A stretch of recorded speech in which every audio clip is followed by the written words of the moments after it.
Salut tout le monde, c'est Ride. Aujourd'hui on va parler ensemble de la question de la dangerosité des motos. Donc pour commencer, je voulais vous montrer quelques chiffres.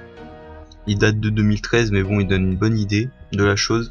Donc nous sommes 3,6 millions de deux roues en France, ce qui représente 1,9% du trafic total.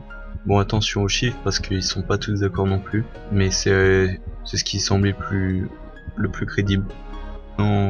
Et 3,6 millions, il y a plus d'un tiers qui sont des scooters. Bon, moi je voulais parler plus particulièrement des motos, mais bon bref, le problème donc c'est que sur ces 1,9% du trafic, on représente 24% des tués. Voilà d'où vient la réputation du danger en deux roues. Paraît-il donc que la moto est 25 fois plus dangereuse que la voiture. Bon, après ça dépend, hein. Il y a un peu de tout aussi sur internet au niveau de ces chiffres, mais ça serait à peu près 25 fois supérieur. Donc c'est sûr qu'il y a un danger qui est certain quand on roule en moto, surtout du fait qu'en voiture on est beaucoup plus protégé. Là, par votre casque et vos équipements, bah il n'y a rien qui vous protège, donc la chute ça va vite devenir très grave. Ce qui peut d'ailleurs inquiéter votre entourage avec tout ce qu'on entend dans les médias, après les histoires qui tournent autour de vous et tout.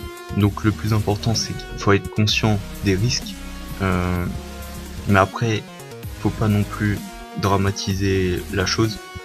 Si vous avez envie vraiment de faire de la moto, allez-y, puisque il y en a qui apparemment n'osent pas par peur.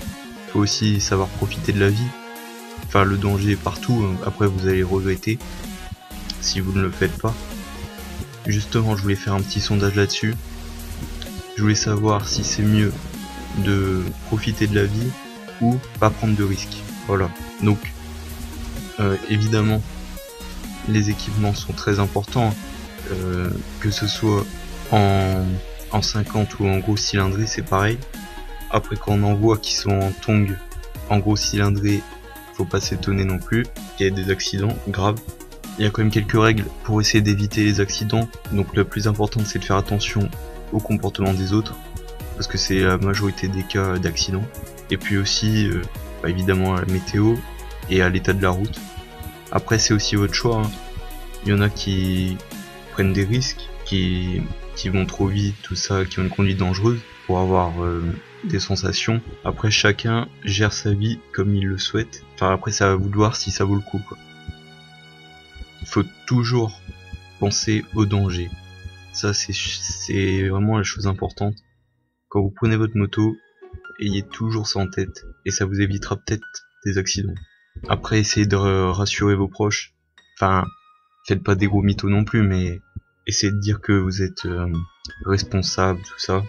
Moi quand je m'en vais faire de la moto, je sais que ma mère elle est inquiète quand même. Mais bon voilà. Faut savoir ses limites et en être conscient.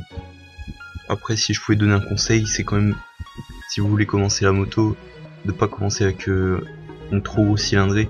C'est pour ça que c'est bien de commencer avec des 50, des 125, tout ça, parce que ça permet quand même d'apprendre les bases plus tranquillement et peut-être d'avoir de l'expérience avant de prendre des plus grosses motos. Pour ceux qui n'arrivent pas à convaincre leurs parents d'acheter une moto, parce que c'est souvent une question qui revient, bah j'ai pas vraiment de réponse à votre question parce que c'est assez compliqué. Moi ce qui m'a aidé c'est que mon père était motard, mais après ceux qui ont pas une famille de motards, ça va être beaucoup plus compliqué je pense, s'ils veulent pas. Je pense que la plupart du temps vos parents pensent que vous êtes pas assez mature pour avoir une moto ou vous allez faire n'importe quoi avec. Donc justement, il va falloir essayer de leur montrer que vous avez conscience de tous les dangers de la moto et que vous ne ferez pas n'importe quoi avec. Mais bon, c'est pas facile non plus. Ça restera compliqué quand même, je pense, dans certains cas. Donc voilà, je pense avoir fait un petit tour de la question donc des dangers en moto. Donnez votre avis sur tout ce qu'on vient de dire et puis n'hésitez pas à répondre aux petits sondages. N'oubliez pas de sortir équipé, de pas faire n'importe quoi. Je vous dis à bientôt, c'était Ridge Ride, bye.